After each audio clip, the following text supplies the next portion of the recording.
breathe. Tiff got heat, Punisher on the screen. Two voices, one talk tough, talk real. Hit the point fast, then cut to the deal. They laugh, they bite, they don't play safe. Every little story got a sharp-edged taste. Coffee gone cold, but the takes stay hot. You lean in close when they hit that spot.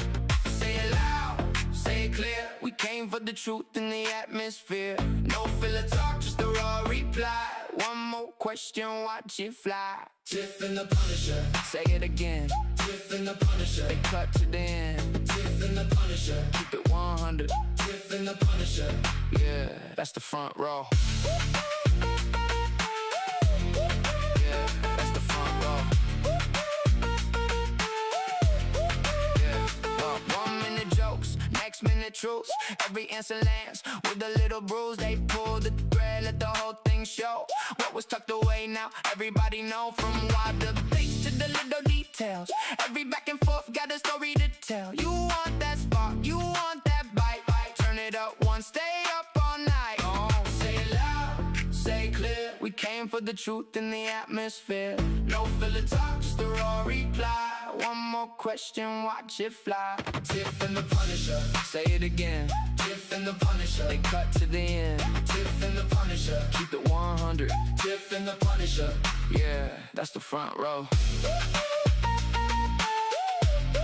Yeah, that's the front row. When the room gets tense, they don't back off. One hard truth and the whole thing pops. And a quick little laugh, let the tension drop. And right back in when the next beat stops. Tiff and the Punisher. Say it again. Tiff and the Punisher. They cut to the end. Tiff and the Punisher. Keep it 100. Tiff and the Punisher. Yeah, that's the front row.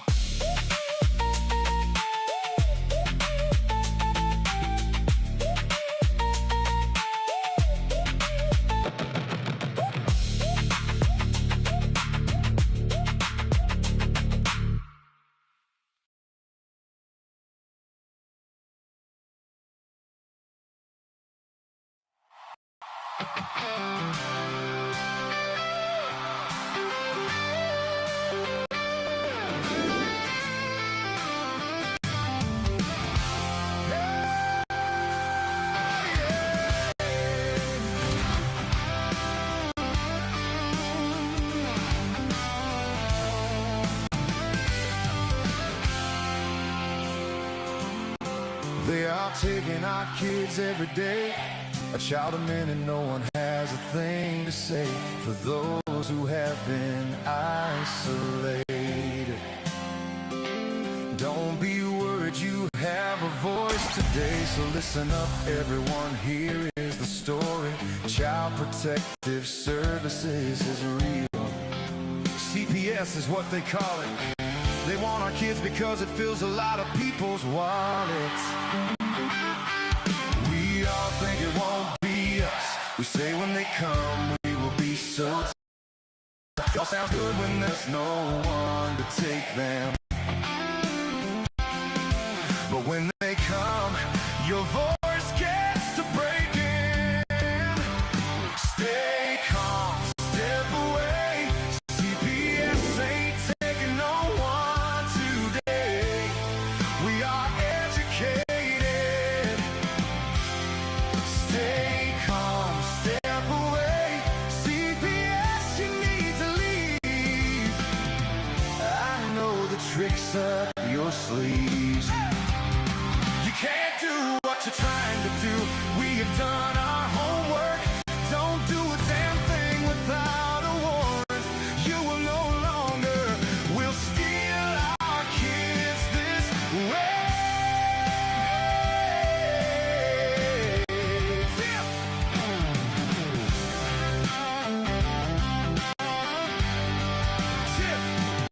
Tiff and the Punisher have come for the calling. They are giving us the CPS warning. Their voice is loud and clear. We stop losing our kids this year. Tiff wants to fight the entire planet. She's tired of our kids being taken. God damn it. She's been fighting CPS for 30 years, bringing children home from this disgusting mess. The Punisher screaming out loud about out of CPS and tear it down. I want all our kids to come back. Look at all those kids' pictures held up by Tiff Together we are stronger than we need. We will tear down CPS with hot speed. We will do so much being together. The birds of a feather flock together. So watch out, CPS, here we come. Picking you off one by one. We promise to bring back the family and prosecute the caseworkers unhandily. So give us back the kids you have taken. Sending you all on a vacation. The one with bars in the windows and the only games you play are on Nintendos. Corruption in courts, here we come. We won't stop until it's done. Your judges need to learn what you stand for. This is Tiff and the Punisher warrior.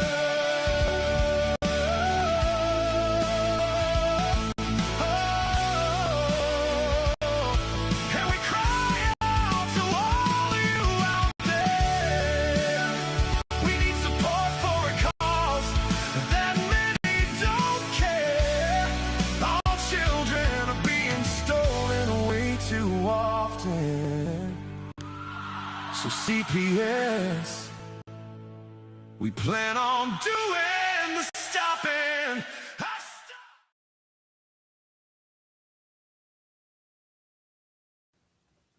Right there, all right.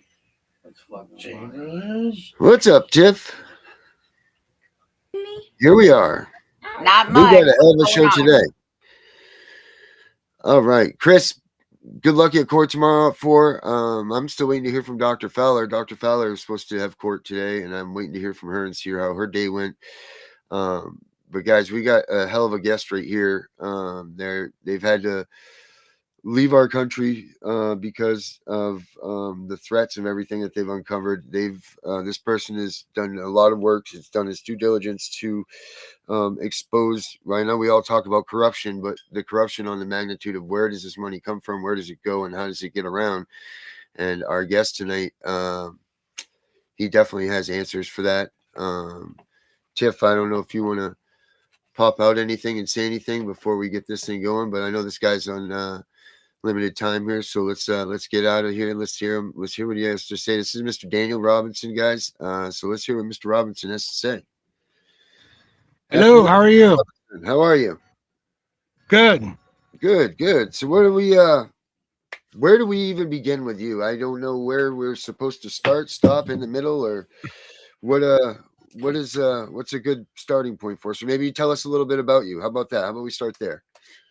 You know, the short version of it is I'm just like the rest of you. I've been abused and used by the court system, and I received threats against my life and against my children's life, and I was told I was going to be thrown in a volcano and used as shark bait, and I was gang stalked just like everybody else. The difference was I've been doing investigations on this fraud, and not just the court system, but the fraud around the world for about 20 years. So when I went to divorce court, I knew exactly what I was up against, and I built a case against the court itself and against the judges, against the politicians, against the bankers.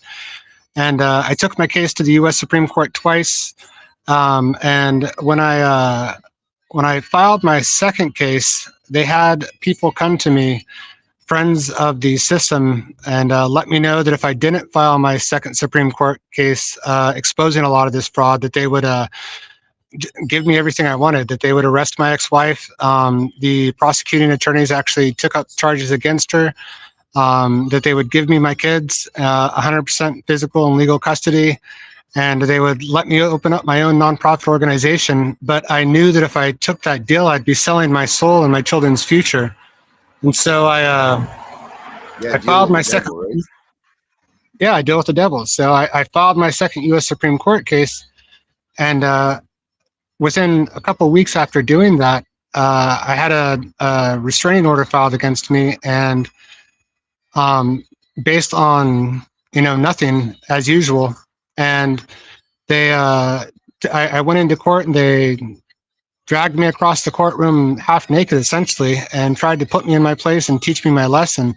So I walked out of the courtroom and I left the country knowing that once they got violent, they were just going to get more and more violent and they were going to follow through on the threats against my life. And so for the past year and a half, I've been in South America, hiding in the Amazon rainforest, gathering more evidence and putting together the evidence that I have and presenting the case to the best of my ability to people around the world. In the rainforest, oh, that's crazy. Who were the people that were threatening you, and what were the threats who were they, and for what reasons? Because of the exposure that you had, because of what you knew that they didn't want you to know? What's the deal with them and the threats to you? All of the above. So people that worked for the court system, the nonprofit organizations that I was slowly building my case with, they kept telling me that I was going to be murdered like Nancy Schaefer, and that I was going to be thrown in a volcano, and that my kids were going to be sent to foster care and raped and murdered if I presented my evidence or if I kept going. It just, on a almost weekly basis, I was getting threats against my life. I was having people stop by my house, which I lived on a very busy street, and they would come to a full stop in front of my house and start pointing at me like they were going to shoot me. Right. And people pointing lasers at me in the middle of the night, and people stalking me around. I was living in Hawaii at the time, but people stalking me and my children when I was alone with them, following me to the beach or following me to parks. It was just, a lot. And Right. so I knew that once they did all that, plus then they started getting violent with me in the court system, dragging me across the courtroom, I knew that it was time to escape. So I left the country and I went to Colombia, and I registered as a refugee with the United Nations High Commission for Refugees. Yep. And I've been trying to gain international attention for our cause, trying to find people to work with within the United Nations and human rights groups on an international level for the past year, with little success here and there. Right. But well, because everybody's hands in the pie. Yeah, everybody's hands in the pot. I mean, it's a worldwide, global fraud system, and the family court is just one small cog in the wheel. Right. What was the first piece of information that you knew when you got that piece of information and found something out? What was the piece of information that you got that made everybody start paying attention to what you were saying? Well, when my ex-wife filed the first restraining order against me, which was falsified and which I was found innocent of, I took it to trial. I was found to be a fit parent, and found to be innocent of any wrongdoing. During that trial, I looked up the judge, and I found her on the board of directors of a local nonprofit that hired gals to work with children and take them away from their parents. And so if you Google my name, Daniel Robinson, and Hawaii, you'll find an article about me in the Civil Beat news article about me discovering this judge on this board. And the judge was reprimanded, and the judge was forced to put letters in all the cases she had been in, stating that she was a part of this organization. And I received a letter from the Judicial Conduct saying that the matter was resolved. And so from that point, they really started coming after me and talking to me. Wow. And that was about 6 months after my original divorce. Wow. And they were threatening. I mean, they were threatening to throw your kids into foster care custody and all of that, right? Yeah, I was told that that I would be, because I was living in Hawaii at the time, I was told that I would be thrown into the volcano, and then my kids would be put in foster care and raped and abused, so and murdered. Throwing you in the volcano was a real threat. That wasn't just somebody. That wasn't just like a little ha-ha because you were in Hawaii. That was a real legit threat. To me, it was. I mean, I've been receiving threats for the past 3 years since I've been exposing this fraud. Right. I mean, I've just recently I went on Facebook, and the state senator in Hawaii who controls is the chair of the Health and Human Services Committee that controls all the funding for essentially all the nonprofit organizations that work with the courts, I let her know and let all her people know that support her, that if they support her, that they're supporting child abuse. And she went on 2 different newspapers and threatened to have me arrested for exercising my First Amendment rights to tell the truth and expose her. So there's, in Big Island News Now and in West Hawaii Today, you can see 2 articles about Hawaii State Senator Joyce San Buenaventura threatening to have me arrested for exercising my First Amendment right. All right, I want to read. This is from I'm reading right now the your petition for your writ of certiorari. And this is what I want everybody to hear what this says here. It says, by the time you read this petition, the applicant who is mentally incompetent, man per 18 USC 922, and is incapable of being criminally prosecuted, and a fit father per Hawaii Revised Statutes 57146 per Hawaii Family Court Judge Jeffrey NG plans to follow in the footsteps of the refugees he has cared for in the third world countries and illegally crossed the border into the North Korea, and asked North Korean Supreme Leader Kim Jong-un to contact President Trump as a final act of love for his children and act of protest against the U.S. Supreme Court. The American family court system, and more specifically, the corruption of Hawaii state officers and its family court system. Why? Because North Korean Supreme Leader Kim Jong-un has more mercy on his people than any of the above American judicial systems.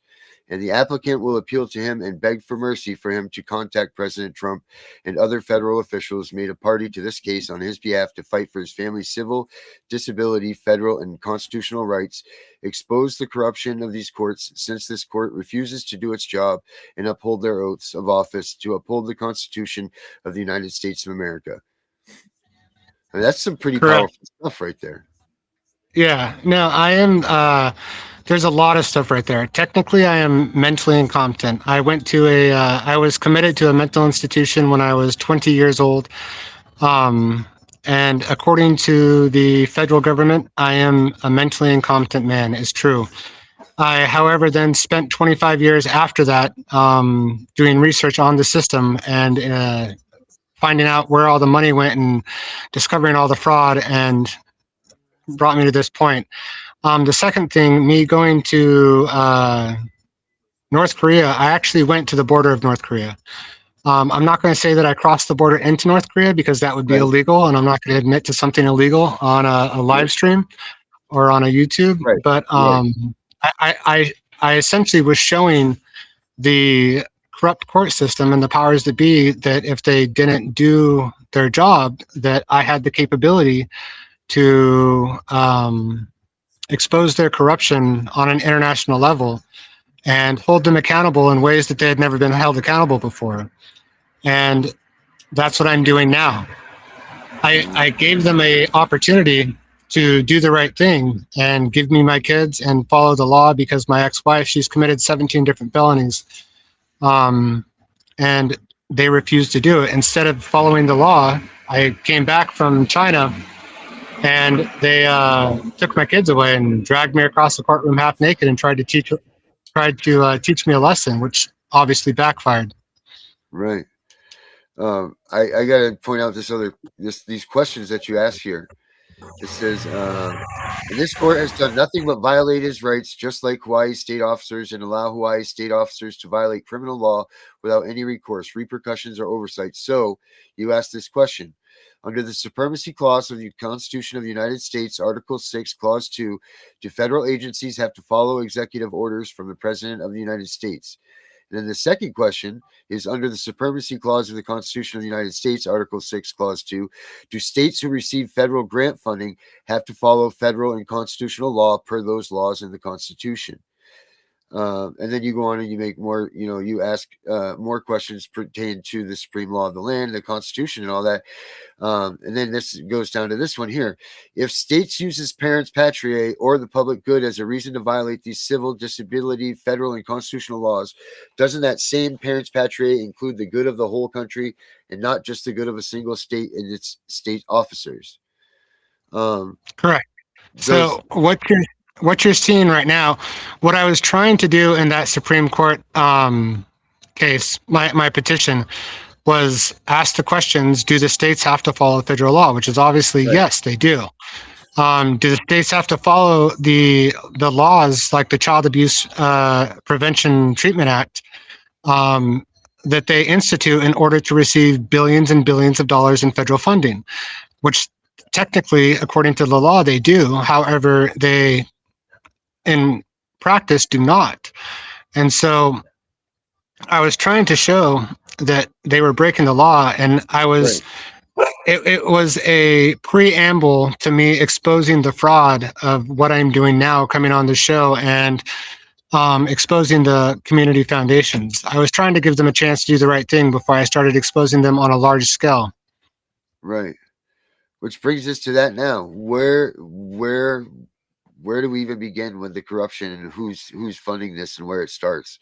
Where's the bottom rung? Or do you want to start with the head of the snake, or do you want to start at the ground level? You know, let's just talk about the ground level, because that's what's affecting most of the people across the country, right? Okay. So essentially the family court system is one giant pipeline of money for the banks. Right. Which is why they keep taking our houses, taking our money through child support, forcing us to pay ridiculous fees for nonprofit organizations that they control, that eventually goes back into the nonprofit organizations that they get benefits from. And so what it comes down to is there's I don't want to call it a deep state and sound like a conspiracy theorist here, Right. but there is a different type of government behind the government called community foundations. And so these community foundations, there's approximately 1,100 of them across the country. Mhm. And there's like one for each major state, or one for each small state. There's as many as 30 or 40 for a big state like California. There's one for every major city. And these community foundations, they're multi-billion-dollar trust funds. Right. And so if you look at these trust funds, the board of directors of every single one of these trust funds is the CEOs of the largest banks in each city and in each state. And these trust funds, they each have between 1,000 and sometimes 2,000 or 3,000 nonprofit organizations. And they're using those nonprofit organizations in order to violate our rights, and in order to steal our children, and in order to take our money, our homes, and our lives. Right. And so in Hawaii, where I come from, there's an organization called the Hawaii Community Foundation Trust.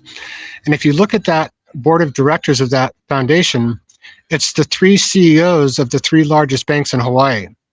Now, they control 1,100 different nonprofit organizations, and through those 1,100 different nonprofit organizations, they get politicians elected, they get judges elected, they create laws that are violating our rights, and they control the nonprofit organizations such as the domestic violence organizations, or the psychiatrists or the psychologists that do psyche evals, or the child custody evaluators. They control all those different nonprofit organizations and people in order to drain us of our finances, and then essentially funnel it back to these banks that these CEOs of these community foundation trusts control. Which sounds crazy, but it's true if you follow the money, which I've done. This doesn't sound crazy at all. I mean, we talk about this all the time, and we also have we have a multitude of people.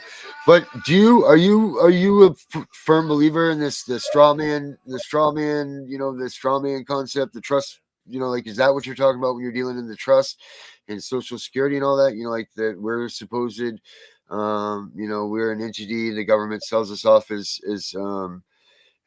pretty much puts us out on the trading market when we're born. Is that what you're talking about there, or is this a whole different level? This is something completely different. Okay. I have not researched that at all. I've tried to stick to the facts that I can prove. Yep. And I'm not saying that that's not provable, and I'm not saying that that's not true, but Right. that's just something I haven't researched. Right. Everything I'm telling you, I can prove using tax documents. I can prove using SEC filings. I can prove using the community foundations and the nonprofit organizations' own literature and their own websites and their own social fundraising networks. So So who's the? everything, huh? Go ahead. No, no, no. Go ahead. Sorry, I didn't mean to interrupt you. I was just going to say what you're saying with the tax straw man thing, that may be true or may not be true. I can't speak to that. I'm trying to stick to the facts that I can actually prove on paper. Right. No, what I was trying to do was separate that. That's what I was trying to do is I wanted people to understand that you're talking about something completely different. I know that you don't believe in the strawman stuff, or not. You not don't believe in it, but I know that you don't study that. I just wanted to point out the fact that this is something completely different because so many people, when they hear the trust fund and they hear all of this stuff, when they start going into it, start to fold into that strawman theory and the sovereign citizens thing and all of that. And this is something that I don't want this to go to. I don't want this to travel in that direction. And I want people to know Yeah. So I mean, that by investigation and information on your own. yeah, and so for the past 3 years, I mean, I've been pulled in many, many different directions with the many different groups that we are all part of. As far as that stuff and people thinking that I'm a sovereign citizen, which I'm not a sovereign citizen. I believe wholeheartedly in our Constitution and in our country, and I'm trying to save it from people who are trying to destroy it. Right. I've been pulled in 1,000 different directions, just like everybody, but I've stuck to the facts that I can actually prove, stuff that I can Right. show you on paper through tax documents, through SEC filings, through these organizations' various social fundraising networks. I mean, stuff that I can actually prove in a court of law if I was called into a court of law to prove it. Right. That's good stuff. So let's get to it, man. Who's the ground level bottom of this? Who's the one that we all know that everybody thinks is their friend and is absolutely not? As far as these local nonprofit groups, where's the one that's really who's the one that really is pulling the wool over everybody's eyes here? Number one. well, I mean, it's really it's the court system is the bottom, right? So Right. I mean, the judges, the lawyers, the gals, the psychologists, they're all just cogs in the wheel. I mean, they're all just actors who are playing a part. If you follow the money all the way to the top, you're going to come back to those community foundations that are controlling all of them in order to rob us of our rights and our money and our children and turn us into slaves so that way they can make as much money off of us as possible. The thing that I think most people get distracted on is they focus on one person, like the judge, or they focus on the CPS system, which is all verifiably good. I mean, we do need to focus on the judges and exposing the corrupt judges. And we do need to focus on CPS for sure, 100%. They are crooked in so many forms. And we do need to focus on the gals who are making money off of us. But I think we need to move past all of that and look at the bigger picture and look at the bottom line, which is all of them are just funneling money into a bigger system that is turning us into slaves. And so we can go after a single jail, legally speaking, a single judge, legally speaking, but that single judge is just, one of, 20,000 across the country. It's not going to do any good to go after a single judge. Or we can, expose the corruption of a single gal or a single lawyer, but then I are missing the point that they are just they're one player, out of millions across the country. I think we as a group need to start focusing on the money behind all this. We need to start defunding the programs that are funding these people. Start defunding the nonprofit organizations that are allowing this to happen, which is what I've been doing. So for the past 2 years, I've been sending off mass emails to 300 of the most powerful people in the world, exposing all this stuff. So a lot of what you're seeing on the news with Donald Trump, I've been exposing to the federal government and the DOJ for the past 2.5 years. Something I don't know if I should say is technically I'm a witness for the FBI right now. Right. Technically, I am helping expose that fraud that you're seeing on the news. And it all comes back to the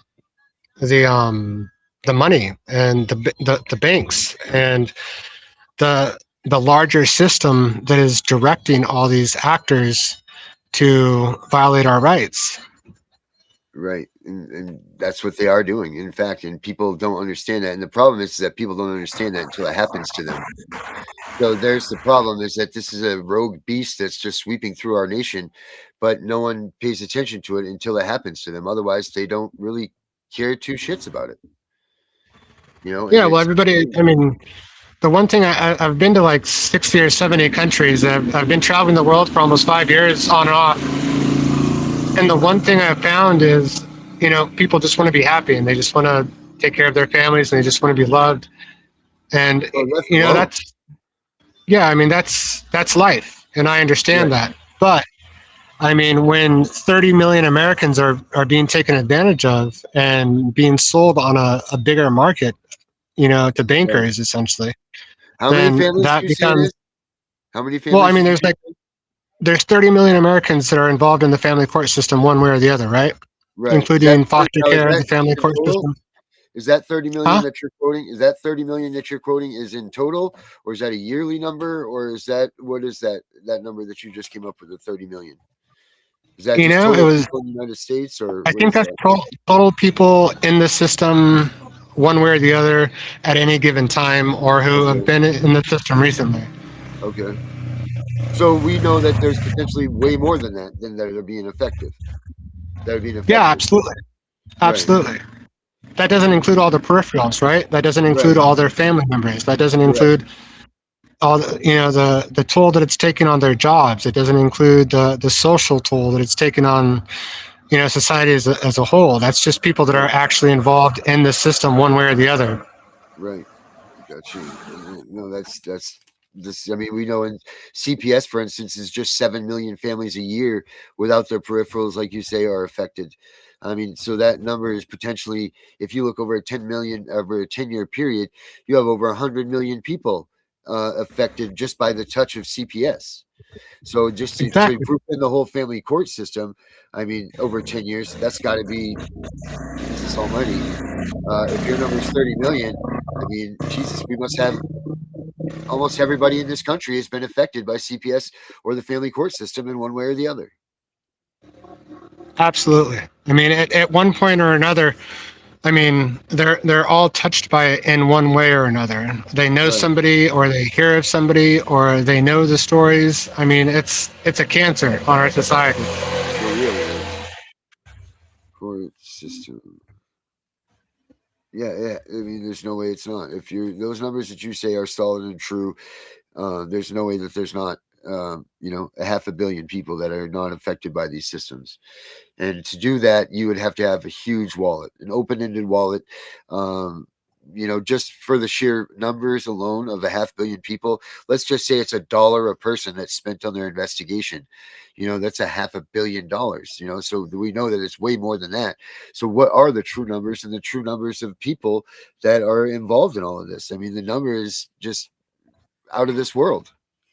Which is why I believe it's a human rights crisis, which is why I fled the country and I registered with the United Nations High Commission for Refugees and started registering with other international organizations and started trying to bring international attention to this crisis. Because while it might not be as bad as some of the things that are happening in other countries where, you know, 100,000 people are being murdered in Nigeria right now, the difference being, in America, we have a Supreme Court, we have a Department of Justice, we have a Constitution that should be stopping all this. In other countries, they don't have those things, or they don't have the ability to put a stop to it because it's different systems, or they don't have the same Constitution, or they don't have the same, you know, same trillions of dollars that we bring in taxes as American citizens that could be used to fight this corruption and fight this cancer in our society.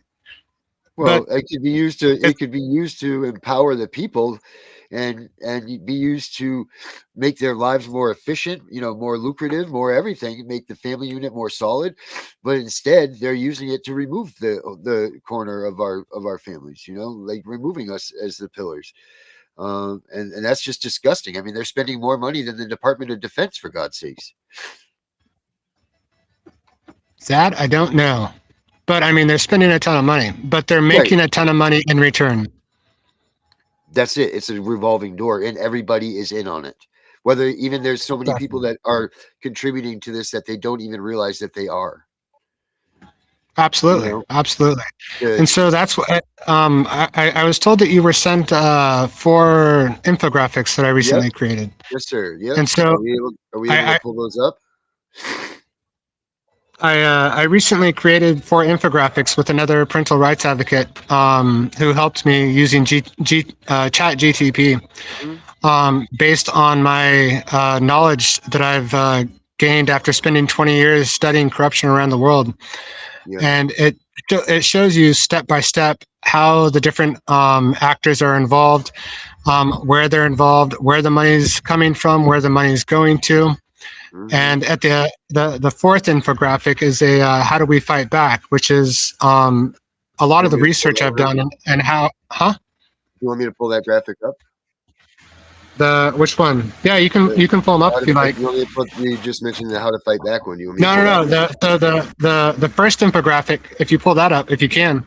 Yeah, let me get it. I just found the second one here. Let me get the first one here. And let me apologize for the bad lighting and the me hunched over. I'm in a South American country at a pharmacy using their Wi-Fi because I ran out of cash and I ran out of data, so I just had to run to the closest place to be able to do this interview. No. That's okay. I just have one question. Have you thought about taking this to the international courts? I have. And so that's actually what I'm pushing for. So I'm pushing for this to be brought to international law enforcement's attention, because if you follow the infographics that I created, this is something that's actually a worldwide problem, and the family court system is just one small part of it. And so the people that are controlling the system at the very top are actually international players.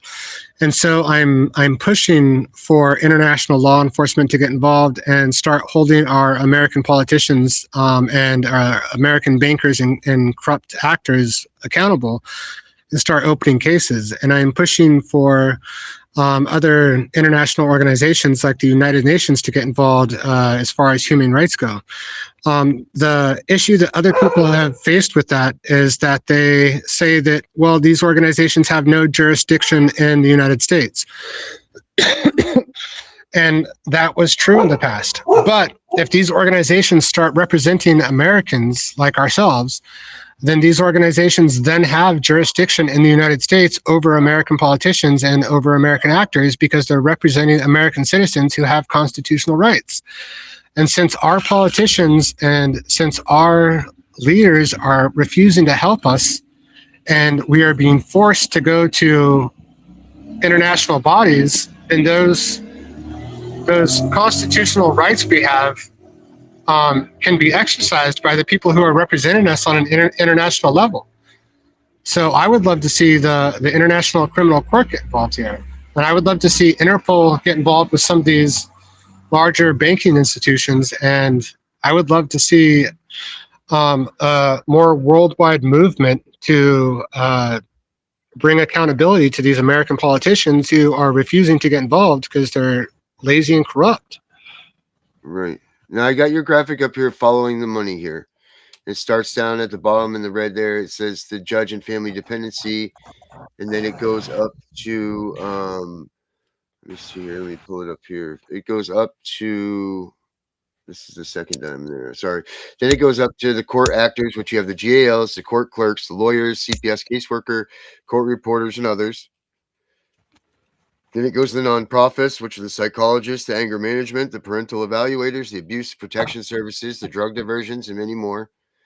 And then the state funding goes to CPS budget, court grants, judge salaries and benefits, sheriff's departments, state programs and initiatives. Then to the federal funding, to Title IV, HHS, HUD, Department of Justice, sheriff's programs. Then number 5 you have here is university funding, the compliance and distribution hub. And then you want to explain that a little bit, the university funding and how that ties in? So the universities, they're state organizations, right? Just like they're run by states, like the University of Hawaii or the University of North Carolina or the University of California. So these universities are what they call subrecipients. So the states create the laws, and then the universities, they actually have the committees where the funding committees for federal grants meet. And then the funding committees for these federal grants that go to the states, they meet at the universities, and then they are actually, the university itself is the one who receives the money from the federal government and then puts it in trust funds in the banks of these CEOs who run the community foundations at the top of the diamond. Okay, do we have any? Yeah, no, that makes great. But you say that there's multi-billion-dollar, this is community foundation trusts, 1,100 across the country, multi-billion-dollar organizations, at least one in every small state, one in every large state, 50 to 60 in large states like California, some with $16 billion plus under their control. Who's the biggest actor in this system that you see in every state? Who's the biggest actor? Yeah, who's the biggest, or not actor, I shouldn't say that. Who's the biggest player though, controlling this money and these trusts and everything? It's the CEOs of each bank in each state or city. All right, what bank are we talking about here that's the most, that you see the most movement out of? Well, it's different. It's different from city to city and state to state, because each state and city has different banks, right? Right. But in Hawaii, it's the First Hawaiian Bank is the largest bank, and if you look at the top, the Hawaii Foundation Trust, the board of directors who runs that organization is the CEO of First Hawaiian Bank, as well as the 2 CEOs of the other 2 banks that are in Hawaii. And if you look at the community foundations across the country, it doesn't matter. Just, you can go to the Council on Foundations. It's a website. They're the organization above all these community foundations, and then go to their foundation locator. And you can type in your zip code, and they will show you whatever community foundation is in your city or in your state. And then look up the board of directors for that foundation in your city or in your state. And it's always the CEO of the largest bank in your city or in your state. So the people that are controlling all this, that are essentially violating our rights, are the bankers who are using these nonprofit organizations to elect politicians and create laws and control the court system through various nonprofit organizations. So for me, the head of the snake in each local area around the country is the CEOs of these banks. I see that. What was that website you just mentioned again to check out? You had said?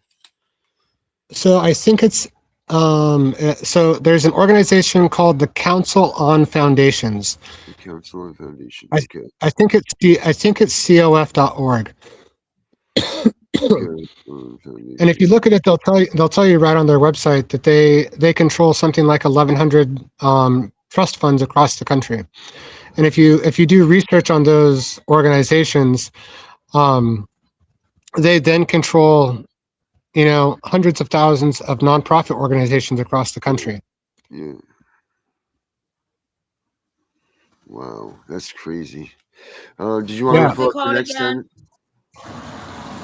What's that, Tiff? So if you go to the Council on Foundation website, you can look up the Council on Foundation locator and just type in your zip code, and it will pull up a map, and it will show you what foundation is in your city or in your state. And I guarantee you it's going to be $1 billion foundation. And I guarantee you it's going to be the CEOs of each bank or each major financial institution that run those foundations. And they in turn run the nonprofit organizations that run the courts and elect the politicians. cof.org. Yeah, I got it right here. It's right here. Share that instead, and then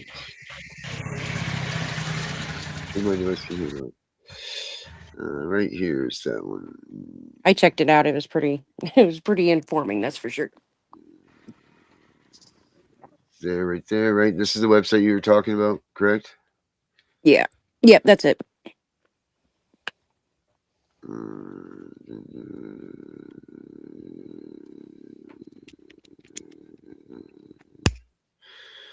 Go up to the top to the drop down, the 3 lines, I think it is. I was on my phone, so it's a little different. Okay, yeah. Anyway, do you want to pull up? You want me to pull up that second diamond? Are you ready for that now? If you want to, we can go through all the diamonds, or we can just focus on the first and the last diamond. Okay, it's up to you how deep. That's your choice, my man. It's your podcast, and there's some pretty damning information in those diamonds. And like I said, I've had my life threatened time and time again for exposing this information. So if you want to go down the rabbit hole, I'm more than willing to.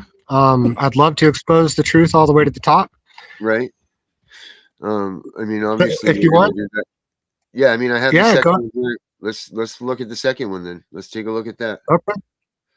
All right. Let's do it. All right, here we are. All right, so this is diamond number 2 that you've got here. Let me see if I can make it bigger for everybody here. Okay, as big as we can get it. Let me maximize it. There we go. All right, it kind of is difficult to see a little bit here. Let me see if I can do something with this. So that's a schematic of exactly how the corruption is being done by the Council on Foundations. Okay. That shows step by step which laws they're breaking, how they're creating the organizations, the nonprofit organizations, and then how they're violating our rights, and then how they are in turn then collecting anywhere from $500,000 up to like $5 million per nonprofit organization when all the various funding channels are combined. And then they just repeat that 1,000 times and bring in as much as, $500 million to, a couple $1 billion per foundation that they then distribute to various political campaigns and various organizations to elect judges, elect politicians, and violate our rights and family court systems. Wow. This is nuts. So at the top, you have the Community Foundation Trust, which is what we were just talking about. And then that goes down to the banks. Now you're saying here, wait a minute. So you're claiming here that this is how you can build the RICO case on this as well. Absolutely, because it's the thing that I'm exposing, and the reason why even today people are saying we're praying for your safety, Daniel. And I mean, people are showing me, videos of people getting murdered for doing what I'm doing just last night,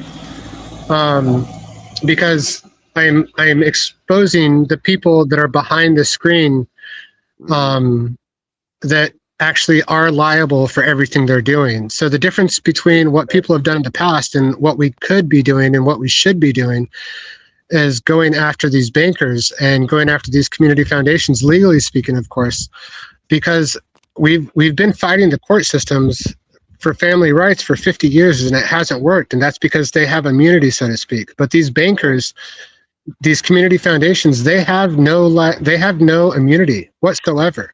They are completely and totally open to civil and criminal prosecution. It would be very easy to, if we could actually get some real lawyers who wanted to really help people, to put together the evidence in order to file a RICO case against the various CEOs and various banks for doing what they're doing, violating our rights. So really the banks are kind of the Achilles heel in one way. Oh, sorry, Tiff, go ahead. So this makes total sense to me now, and I'm going to tell you why. Because when here in Virginia, they'll say CPS and their stockholders. Well, when I asked who the hell the stockholders were, didn't nobody want to tell me. This is what I got. Oh, it's the community. It's the community foundations. It's the No, no, banks no, no, that no. run them. Right. No, I understand what you're saying, but they want the people here to believe that the stockholders are the parents. No, Right. yeah, that's just a front. That's just a lie to deflect from who the real stockholders are, which are the banks and the CEOs of the banks who are, Correct. instructing the courts to rob us blind of our faith, family, freedom, and money and houses and everything else. Right. They So actually there, have stockholders. of course they do. So Darren, I need all of this, all his Mhm. little pictures and diagrams and all that, because I'm Yeah, going to so court Tiff, soon. yeah, Tiff, tell him what you do. So I do quite a few things. Like I am a constitutional advocate. I do fight CPS. I have taught people how to get their kids back through kinship care. But I also sit on the legislative body here in Virginia with a couple of lawyers and congressmen and senators and people. And we're really making some changes here.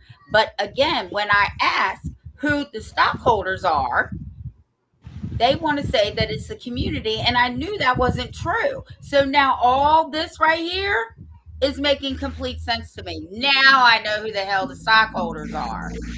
The banks. Yeah. Correct.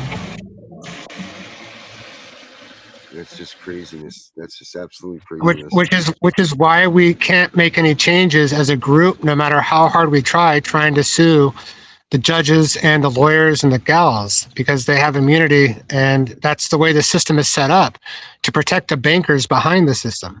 Right, but the bankers are really the Achilles heel because they have no protections.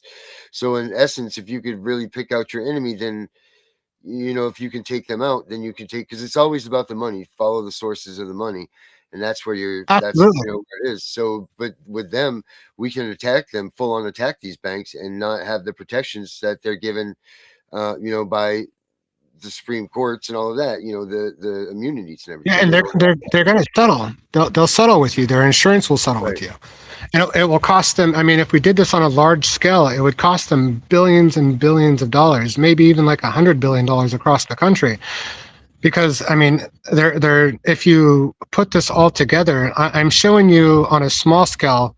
Right. But if you put this all together, this is happening in every city and in every state and in every county across the country. And if you put it all together, it's one massive RICO case. I mean, you could file small RICO cases just in like Hawaii with like the Hawaii Community Foundation that I'm having trouble with. But if you put it all together on a larger scale, which I can, then I mean, it's a countrywide $100 billion or multi-billion-dollar RICO case, and that's the civil side, right? I mean, if you want to, if we could actually get the legislatures and the lawyers involved, and the Department of Justice involved, we could legally go after these bankers, because they're not just stealing money from us. The thing about it is they're violating our rights. I mean, their actions are leading to the death of our children, to people like me becoming homeless in third world countries, to people committing suicide, to, I mean, all kinds of heinous things that are happening due to their actions that they are responsible for, because they're doing this all for money. So, I mean, we could possibly, if the law was followed, put these people in prison. Of course. Or even better, put them to death, because this is all treason. This is all warring against the United States and its citizens. Well, actually, if you follow the diamonds, if you put my third one up, you're going to find that's true. Okay, let me pull that one up here. Actually, I don't know if Jen sent me that one yet, because we were still. That's okay. That gets into a whole global issue that once you follow the money to the very top, you'll find that the family court system is just one arm of corruption of some very powerful people. I mean, along with the arms trade, or human trafficking around the world. I mean, the people at the very top that control this on an international level, they destroy entire countries, they destroy entire populations in order to make money by starting wars and destroying populations to then go in and rebuild them. Right. So that's a huge thing. Right. No, absolutely it is. Where do you find, okay, so we know what you've said now, and we know that where is the starting point for any of this? And I mean, like, on a realistic level, like, where is the beginning of this fight? Like, where does the fight start? You know, I like you and so many other advocates have been fighting this fight for, I mean, me, it's only a short amount of time. I've been fighting this fight for 3 years.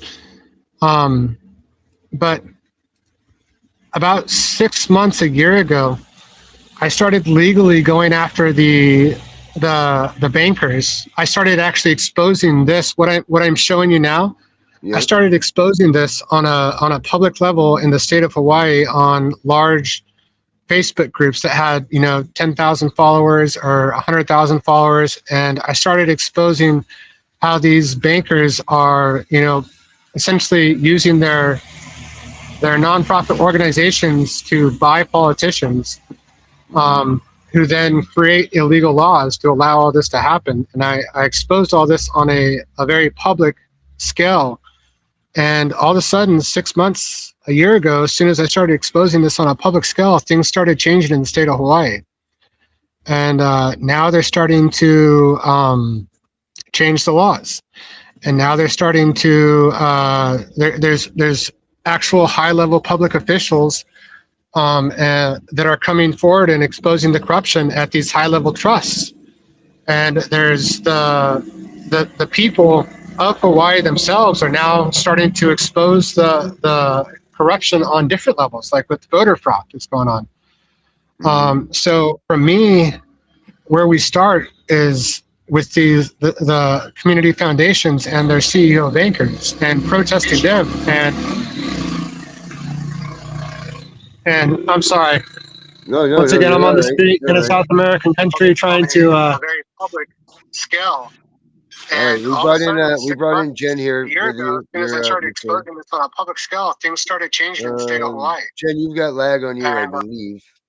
Yeah, it was you. So somehow we were on, your speaker. And now they're starting to. Yeah, it's on you. Somehow it's your speakers coming back at us. So for me, we start by going after the legally speaking, going after the bankers and the community foundations. We start exposing their corruption. And if you go to my fourth slide, Jen just gave me that. I show you step by step how to do that. Okay, the fourth one is going to be this one here, the multi-trillion-dollar. I got the multi-trillion-dollar RICO one right here. That's the worldwide scale. So that's the third one. Okay, you want to view that one first here before we go to the last one there? If you want to do that one, we can absolutely do that one. Sure. So if you continue up the food chain, if you continue up the flow of money, all these local community foundations on statewide levels, on county levels, on city levels, all that money is flowing up into the larger banking system, JP Morgan Chase, and the Federal Reserve System. And if you follow the money even higher, it's then flowing to an organization called the Bank of International Settlements in Switzerland, or Basel, Switzerland. Okay. And the Bank of International Settlements is an international bank for central banks. So it's a bank of banks. And what it is it's an unelected body of officials, of central bankers from around the world that then control the entire world's currency by majority vote. So I think you have 68 central banks that are a part of that organization.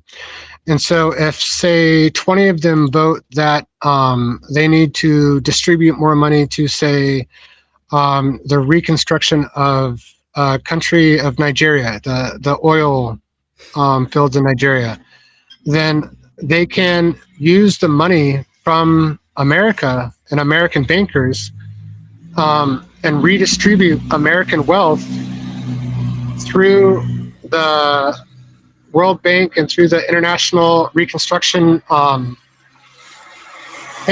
International Bank for Reconstruction and Development, and through other organizations, which they then distribute into the pockets of the billionaires that control the Bank of International Settlements, which are the Rockefellers, the Rothschilds, and the billionaires of the World Economic Forum, such as Mark Benioff, who has, Mark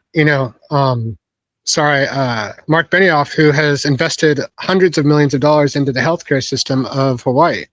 Right. But in that case, on a global level, they're essentially taking the wealth from America and redistributing it into third world countries' development, into their own pockets and into their own businesses, which is where the Rockefeller term generational wealth comes into play. It's not their generational wealth, it's our generational wealth that they're stealing and taking for themselves and then investing in third world countries, which I've seen with my own eyes as a humanitarian and a human rights activist traveling the world.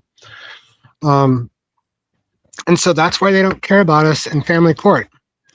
And that's why they don't care about the 30 million Americans, because these people, they start wars in various countries and then they kill millions of people, and then they invest our money, American money, into their businesses in third world countries like Halliburton in Iraq back in the 90s, I think it was. So that way they can make money rebuilding other countries and rebuilding other societies. And so that's why they don't care about us. That's why they're not making changes, because essentially family courts are just a group of people, a population that bankers look at like a number that they make money off of, and they could care less about our children, about our rights, about our Constitution. Right, we don't fit into their narrative. Yeah, we don't fit into their narrative. They're just using us for money. They're just buying and selling our kids to the highest bidder. Hey, Jen, we just brought Jen in here. Let's see if her sound works right now. Test 1, 2. Yeah, all right, we're good. You're sounding good. All right. So, Jen, what says you about all of this? Oh, I've got a couple of things to add. You were talking about the nonprofits and I call them tentaculars. Now that we know the structure, then that makes Health Connect America in Tennessee one of the tentacles, one of the arms. What is Health Connect America? It's the folks that DHHS sends you to for your psychological evaluation. And then, okay, so you go to them for the psych evaluation. Shouldn't it be a valid psychological evaluation that they're basing their determinations off of? Shouldn't it be complete, thorough, and follow the rules set forth by the American Psychological Association? Shouldn't it have all of the elements necessary to prove any nonsense that they putting down on that paper? Most of the time I've found in looking at other people's cases, they've been throwing out narcissistic personality disorder and borderline personality disorder. You'll find if you audit these books, if you open up, you're going to find they just keep slapping that on there. But how do you diagnose a personality disorder? How does one arrive at that? One must do a personality test. Mm-hmm.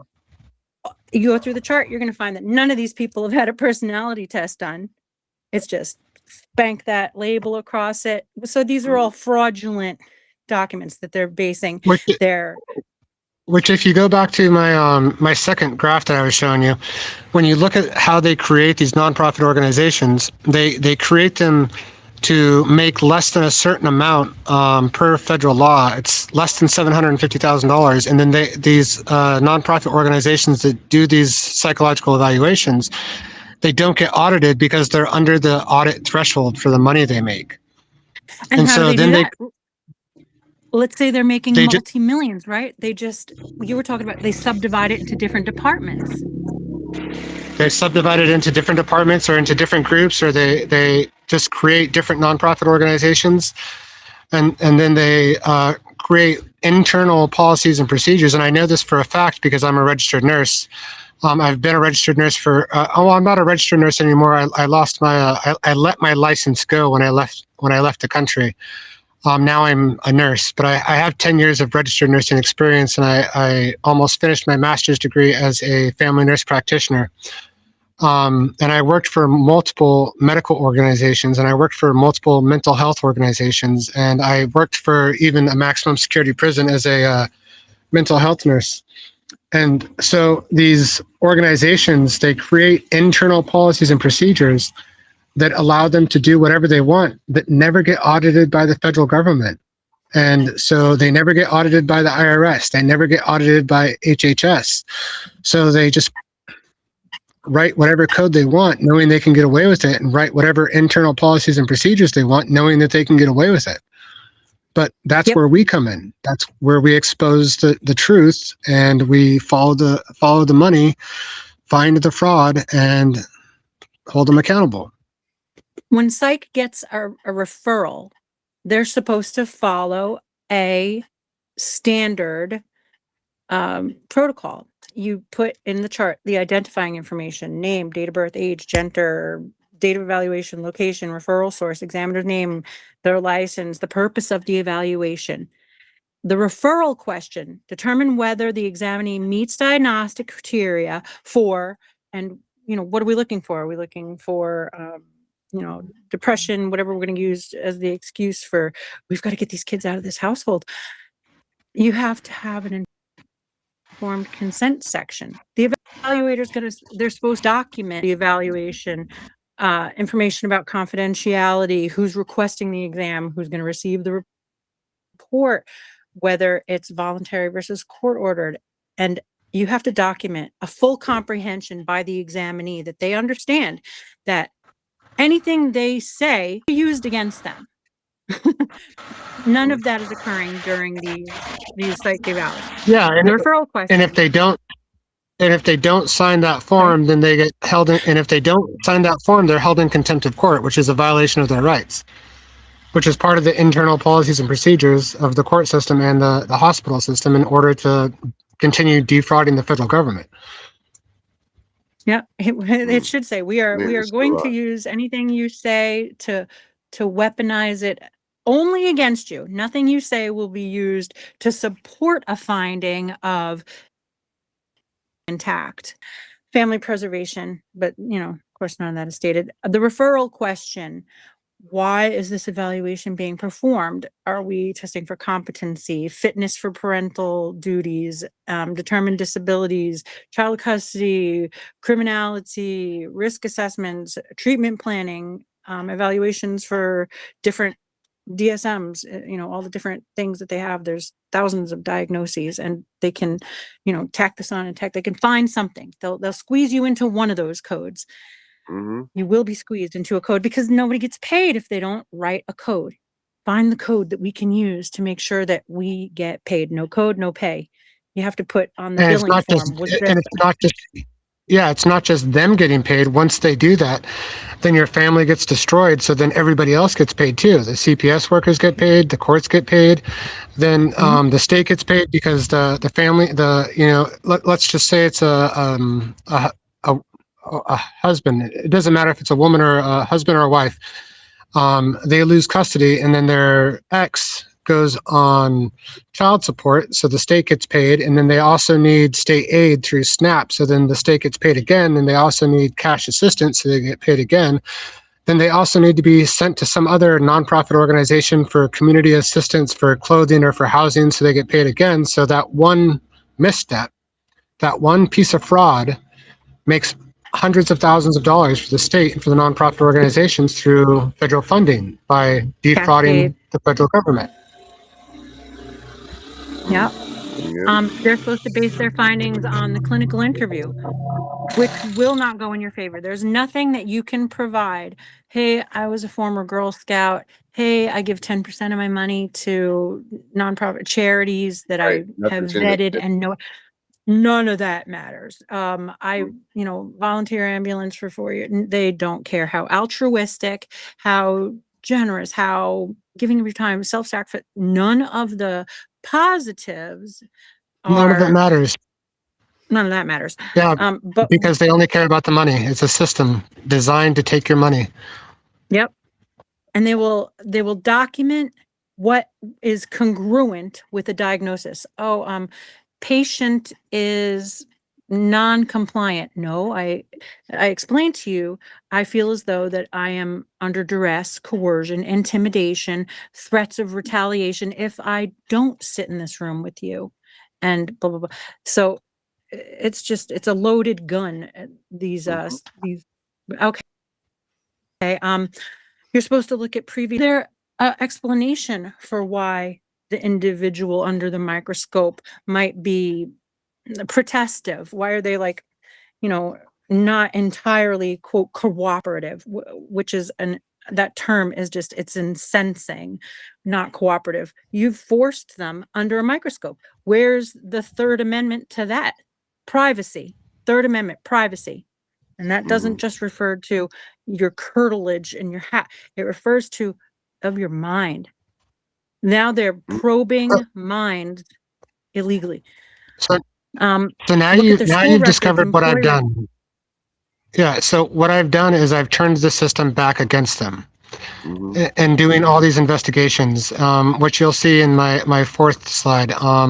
As a registered nurse, as somebody who is part of the system, working for community health organizations with homeless street people and disadvantaged populations, I knew exactly what the system was. And so I took that information and I just did the same thing to them. And they don't like it when you do it to them. No, they're supposed to consult previous psych if you've had any previous encounters with psych, and not just fish for what was the diagnosis. Actually see whether the tests were done. Were the appropriate tests done to arrive at a personality diagnosis? Were the personality tests done? The Minnesota multiphasic personality inventory, for example, is that in the chart? It's not. Look at any previous encounters with law enforcement, court records, employment records. What if you have letters of recommendation from people that you rode the ambulance with, and they're like, wow, this is medicine is really getting a champ here. None of the positives matter. Oh, this person is a real credit to the industry that he or she is serving in, meticulously attentive to detail, blah, blah. All these positives, they do not factor in. And so here's the kicker. False witness statements. Go ahead. No, here's the kicker. If everything you're saying is true, which it is, if somebody does come to the courts and they have, a disability or they have a mental health condition, according to the American with Disabilities Act, they're actually supposed to get more time with their kids. They're actually supposed to get more help, and not like the bad help where they force you into some program that you don't need.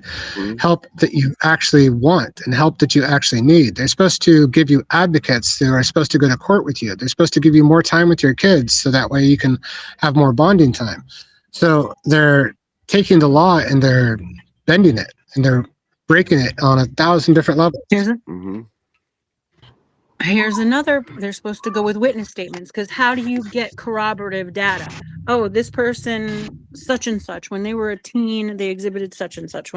How do you get that? And except for interviewing other people, they aren't doing that. It's absent from the chart. You won't find the corroborative data to support diagnosis ABCD. Previous psychological testing. And actually, the thing about that is, unless those statements are done in court, then it can't be admitted. Because it's just right, and besides which, it's not admissible in court, right? So there's that. I want to add this. Okay, so for my birthday, my sister sent me Debating the Constitution. So one of the very first statements that I read was, there will be no real change in the United States unless there is a civil war. So I think that it's coming to that. I think education about the Constitution, if everyone knew by heart and carried around a copy of their Constitution and it were followed, we might have a fighting chance. It's very well written. It's if it were followed and it were, playing out the way it's supposed to. For example, you're supposed to get a grand jury indictment. before you get to the part where someone has kidnapped your kid, they have to prove that it is of necessity. And how do we do that? A grand jury is supposed to come whenever you're up against a what's it called? Infamous or capital or otherwise infamous crime. And Darren, you've pointed out accurately that this is the capital punishment equivalent. This is the family capital because they destroyed your family.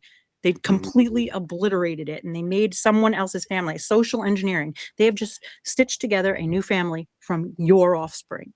So because it is the psychological familial equivalent of the death penalty, this is a capital or otherwise infamous crime. You're supposed to get a grand jury determination. Grand jury is supposed to evaluate everything and determine, has a crime even occurred here? Does the evidence that you have in your possession rise to the standard of, yeah, we need to move forward? Or is this nothing but a fishing expedition? Is it a witch hunt? Is it a means of securing funding? So they're skipping that. And I know you go into all this stuff with gunning for CPS and second, Article 3, Section 2, we're supposed to, SCOTUS is supposed to be original jurisdiction, where the state is arrayed against you, all this.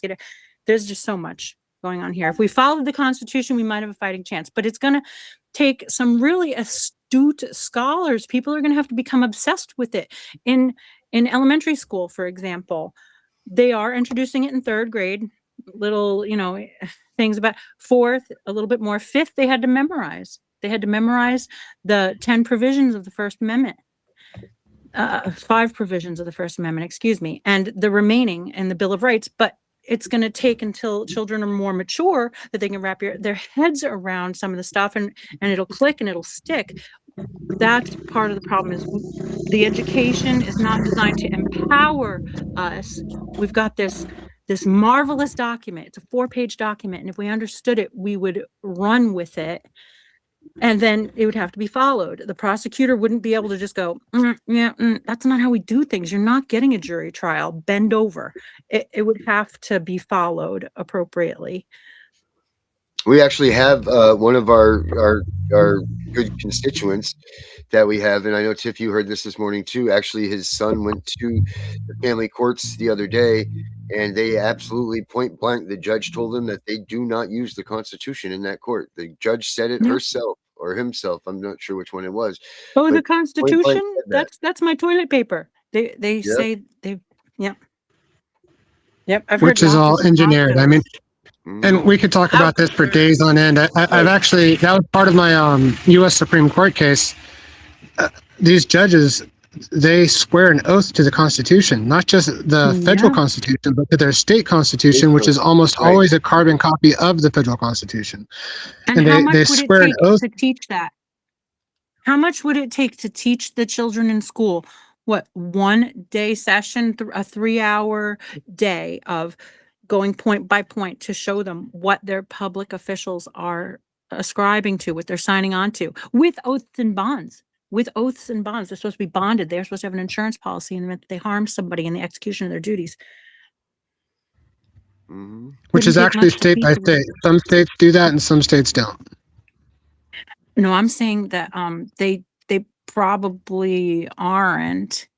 I can only speak up. No, I mean the bonds. Yeah, no, the bonds. No. Not all states require judges to and lawyers to have bonds. Okay, we got to fix that. Because if I get in my car without insurance on it, I'm going down. They just jailed Chris Griffiths. But in the state of New Hampshire, you don't need insurance. So not every state requires that either. All right. So you got a few exceptions, but I'm sure the greater preponderance. What is it? 3 out of 50? The greater preponderance. I'll look it up right now. Which states don't require car insurance? It's travel. And I use the word travel and not drive for a reason. As of 2026, New Hampshire is the only U.S. state that does not generally require drivers to carry out. So it is like the common practice that universally 49 out of the 50 continental states, or 49 out of 50 states, they operate under their own financial responsibility in New Hampshire. But the remaining, the greater preponderance, the lion's share, everybody else requires it. How is it that I can't just go to Dollar General and pick up bread, but these judges can render the fullness of a civil death penalty. And then the children, have we talked about the children? What are they doing to the children when they're in somebody else's purview? Someone else is acting as their protector, their guardian. They're throwing them right into the wolf. I went for 9 years going, one of these days she's gonna, and she did it. She institutionalized one of the kids. Now what? Now we've got all sorts of diagnonsenses, and it's a whole nother it's another income stream for Well, the, you know what they do? Because I had a friend that they worked in program the a kids. child facility. No, if their beds aren't full and they have kids in there, they just hit them with another diagnosis and tell the parents they need to stay a little bit longer. She quit. Yeah. Yeah. Yep. And I, it was so I'm sorry. heart-wrenching. I hate to say this, but I'm going to have to go soon. Not because No, I no. want to leave, but Right, because right. it's Well, you know what? uh, When can you come back I in? Daniel, when can you come back in? Let's lock down another episode here with you. Next week, what's a good day for you? And then we can prepare a little bit better. I know today was last minute, but what day next week do you think you'd be? We do Monday through Thursday. What day do you think would be a great day to lock in on this? I don't even know what day it is. What day is it today? Today is Wednesday. It's pagan Wednesday? Gregorian Wednesday. It's also the Yeah. 23rd day of the third month. Yeah, we can do it on Monday. Monday. Okay, excellent. Yeah, I mean, I really think that the most important thing is to go over the fourth slide, which is how we fight back. So And the maybe fifth next slide. episode. Yeah. No, let's because I think that's the whole episode in itself, is it not? To talk about that, how we fight back. I mean, Absolutely. that should be, let's plan on that for Monday then. And let's call this one a day here for today, because there's a lot of information for people to suck in and just think about. And as always, guys, you can go back and rewatch the episode over and over, slow it down, put it in however you got to, because I think you should to catch some of this information. But Daniel, thank you so much for coming in today and doing this, and I look forward to Monday with you to talk about how we can fight back. That's going to be a great time. I have a little bit more to sounds add good. after Daniel says his Yeah. good nights. Yeah. I'm sorry. It's just I am in South America and on a random street Yeah. Get in a off the random street. town that I just moved into, and the dogs are starting to bark, and all the people are disappearing, and it's getting dark, and Yes. it's Go to just not sleep, safe my for me to friend. be out by myself at the moment on the streets. So, Absolutely. Get into safety, friend. We'll see you very soon. all right, talk to you later. All right. Bye-bye. Bye. All right, Jenny, what do you got? Okay, there's more, but wait, there's more. Remember, we're saying that psychological testing, every test administered needs to be listed, and the results, because when you enter into a situation where you're trying to rule in or rule out certain diagnoses, you develop what's called a differential diagnosis. What's a differential diagnosis? It's a list. In science, you want to explain phenomena. Why does the sun set there every day? Why do butterflies, need the dust on their wings? Why? You have a question that you want to determine whether or not maybe it's because of this, and you have to rule out different factors. Well, it's the same thing in medicine. These are sciences. Otolaryngology is the study of the But now they're grouping it all ears. into the borderline personality disorders. Remember, we talked They're about just that. throwing Like it now into they're just pulling it all together, so that it doesn't matter what way they got them. They've got it blocked. They've got you covered under that, and it's terrible. But it lacks because it lacks. It's all malpractice. You don't see an MMPI in the chart. You're not going to see for intelligence testing. Did they do a WAIS? Right. Did they do the Stanford Binet? Did they do for achievement? Is there a RAT on there? WRAT. These are all acronyms. It's nowhere to be found. They're not doing the testing. I've been through it. I submitted to it. I used to help administer them, and I know they're long tests. Neuropsych, they're supposed to do a Stroop or a Wisconsin card sorting test. There's nothing on there. For trauma, a CAPS test. No, they just, in fact, they'll take third-party information, false third-party information, and they'll shove it in that chart so that it will withstand scrutiny. Where'd you get that information? They don't tell you where they got the information from, and they just shove it in there because perhaps squeezes you into a particular diagnostic it squeezes one into a particular diagnostic category. For anxiety, is there a Beck on there? BECK is the name of the test. Is there a Beck for autism? Did they do an ADOS? Is it on the chart? Not so much. ADHD, there's supposed to be a Connors. For parenting, did they actually administer the parenting inventory? And let's say something does come up irregular. Let's say there is like a red flag or something. Does the fact that they are being coerced and threatened and their privacy is being violated and they just lost their job because you've just given them 6 different classes that they have to take in a certain time Right. frame, and now they're moving in with mom, or they no longer Right. have the picket fence. Yeah. Yep. Does that explain the behavior that we're observing? Does Right. the observer introduce that element They're the ones that of create these actions that people are. They're the ones that are taking substance abuse and making substance abuse more prevalent in the family environment. oh They're doing all of this stuff. It's all created by them. These yeah, homeless if encampments, these are all created by them. I'm a firm believer that we're seeing these rise in the homeless encampments because these families just lose control. They just lose control. They go back into substance abuse. They go back. You revert as a person. When they take your children from you, you revert back to either your downfalls or your downside or whatever. A lot of people don't have the strength to maintain what they've accomplished in their life survive. to become right. They don't have the strengths any longer to maintain that stuff, and they let it all go. And it's all because of them and what they've done. Yeah, because they know the end of this road ends in I may not see my children again. I may not have a parental role again. My Mhm. child may be destroyed as a result of this Right. encounter. Yep. Yeah, and they are And you're destroying supposed to children. They're maintain not. the highest, level of involvement in society and work and complete the same standards that you once were under, that you did complete fine and work, like you worked 40 hours a week, you did this, you did that, you did all these things. But, when you have those questions in your mind every day, I mean, it makes it almost impossible. I mean, I couldn't imagine going to work somewhere else and have to worry about where my kid is every 10 minutes like I do now. Like, where is that? It's like talking to people gives you that sort of soothingness, or whatever. It makes you feel like you're helping. But, put me in a wherever, I'm not going to name any names, but put me in a job just that I got to stand there and aimlessly talk to someone about something I don't really care about. Like, I'm not going to be a productive member of that company because all I'm going to be thinking about is, oh, what about this person? What about this? How's my kid? Or this, like, your mindset's just shot. Does it introduces a uh something that could be classified as a disorder. It introduces an element that is It just could be so a it's disability. so That's for damn sure. yeah, it can be disabling. It could be imperiling, Yeah. you know. Yeah, it can introduce an element Oh, of imperilment. yep. Test validity. The testing, let's say they do have a test on the books. Was it administered properly, or was it administered in a Right. busy McDonald's? Yeah. Okay, That's there's so what I much mean. that goes into this, just like the rules of evidence in the Yep. courtroom itself.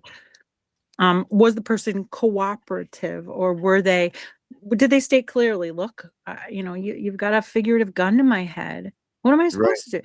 And that is a natural response. Why wouldn't they indicate that this individual is exhibiting natural reactions to an unnatural scenario? It isn't simply not natural for someone to kidnap your kids and then Right. say, you will dance, Yep. you will jump. How far? How high? Tell me Yep. which flaming hoop. I'll do that next. How much is it going to cost me? I'll sell the house. Whatever you Right. want. That's Yep. my baby, right? Yep. That's it. And then they do it, and they still don't give you them children back.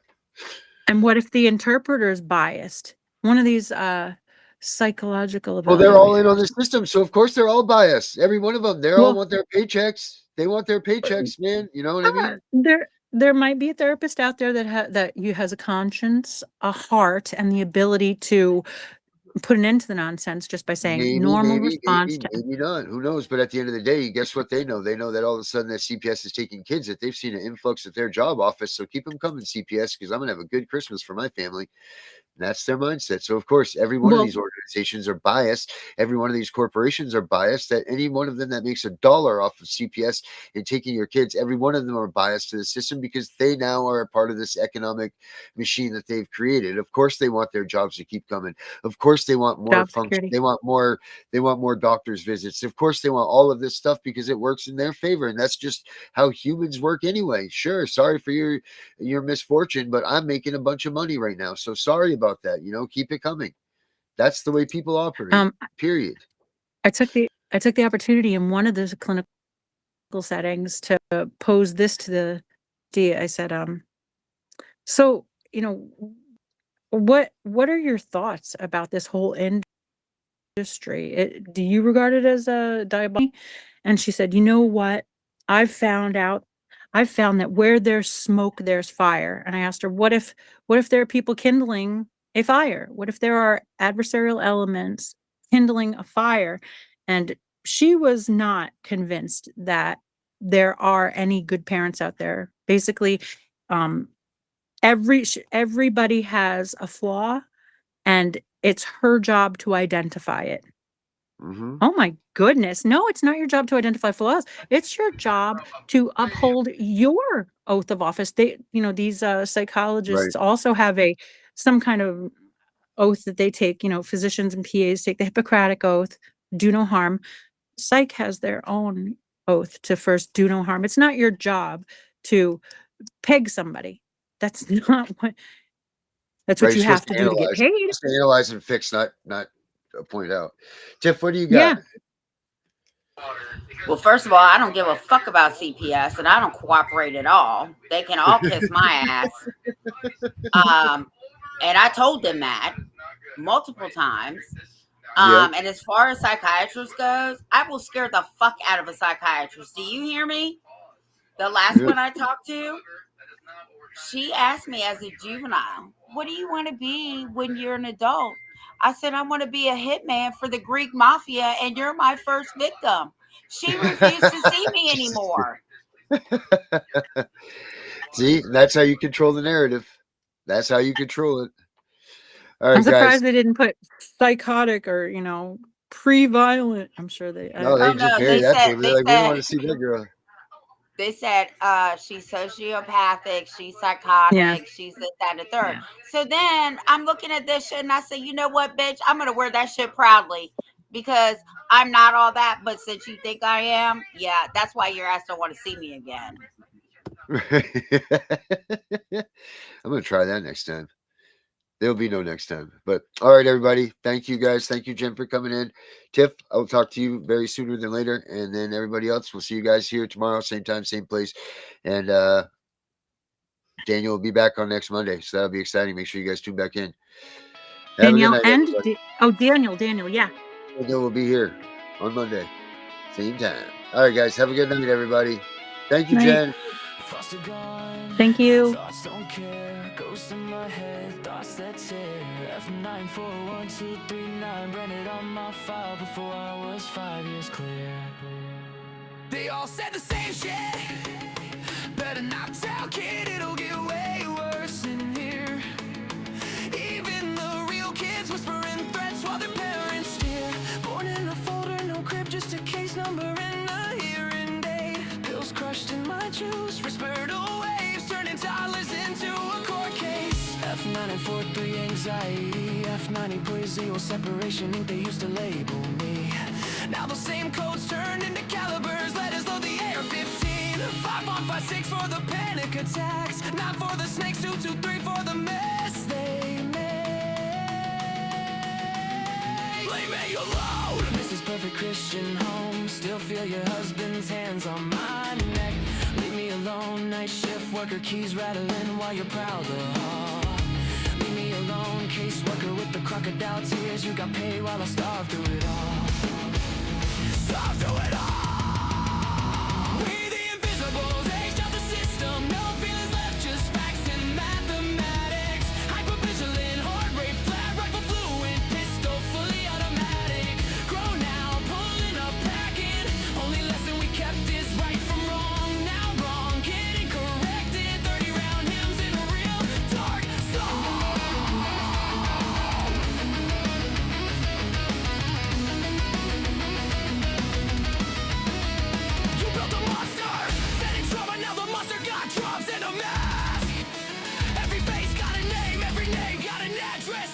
Dressed getting dead, everyone fresh meat.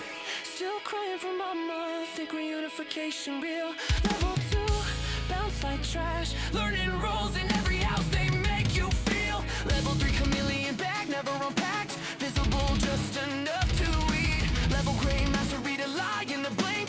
Route around rules in the street. Level 5, invisible state. On ghost file too thick for any worker to read. Sleeping fragments, exits mapped. Made it out so low they know you a different breed. We the invisibles, age of the system. No feelings left, just facts and mathematics. Hypervigilant, heart rate flat. Rifle fluent, pistol fully automatic.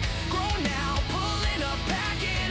Only lesson we kept is right from wrong. Now wrong, get it corrected. 30 round hymns in a real dark song. F94 through a 5 pop 6. F93 to a full auto switch. F94 to reactive. That's why the AR twitch. 9 millis for the snakes that smile in your face. 223s for the nights they said this hurts me more. While they finish the chase. Every code they roll, every caliber, every lobby came around. Every better not tell turned into a reason. We outside right now. Seen kids get walked out the back at 3 a.m. Staff pockets fat, no sound. One phone call, file closed, another invisible. Never found. They pray we don't delock forever or read the barrel in despair. But the ones who survive remember every smell, every room, every stare. Thoughts are gone, thoughts aren't care. Ghost in my head, thoughts that tear. We're the invisible. Age down, fully loaded. No fear, strapped heavy, heart on zero. Just a pulse and a plan. Right from wrong is all we know. And wrong fit to meet the whole fam. Pulling up quiet, windows down. 30 round lullaby. Invoice for every tear. Every touch, every read better not tell.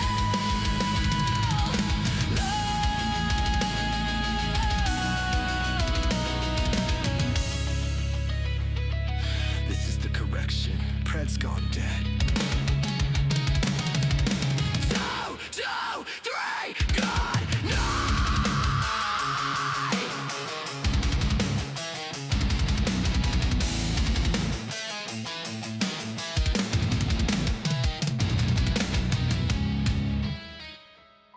We know it's all about the money, we know they lie, we know this is corruption. Does CPS know what they are doing to the children?